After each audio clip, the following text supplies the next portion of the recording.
আসসালামু আলাইকুম। আজকে নিয়ে এলাম ছোট্ট একটি মিনি ব্লগ। তো আজকে নিয়ে আসলাম আমি সেই বিখ্যাত বগুড়ার সেই আলুর ঘাটি রান্না করব। তো সবার দেখা দেখি আমি আজকে রান্নাটা করে নিলাম। তো এই তো ডিমটা আমি ভেজে নিলাম, আমি 2টা সিদ্ধ ডিম এবং 2টা ডিম ভেজে রান্না করব।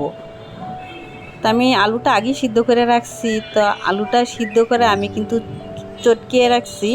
তো এখন পেঁয়াজ কুচি আর একটু টমেটো কুচি দিয়ে একটু ভালো করে ভেজে নেব। তারপরে একটু আদা রসুন বাটা দিয়ে দেব। তো মশলাটাকে আমি ভালো করে একটু কষিয়ে নেব।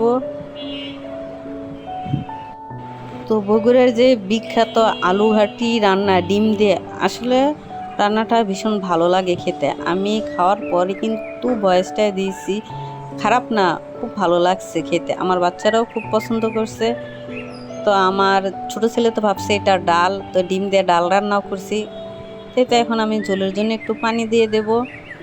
তো ইচ্ছা করলে আপনারা এরকম করে বাসায় রান্না করে খেয়ে দেখতে পারেন, ভীষণ ভালো লাগে খেতে।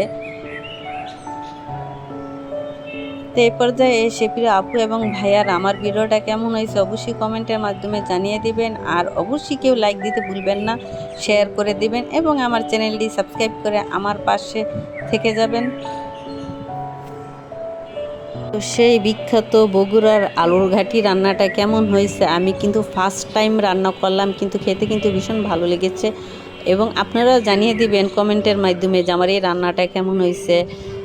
তো আজকের মতন আমি বিদায় নেব। সবাই ভালো থাকবেন, সুস্থ থাকবেন। আল্লাহ হাফেজ।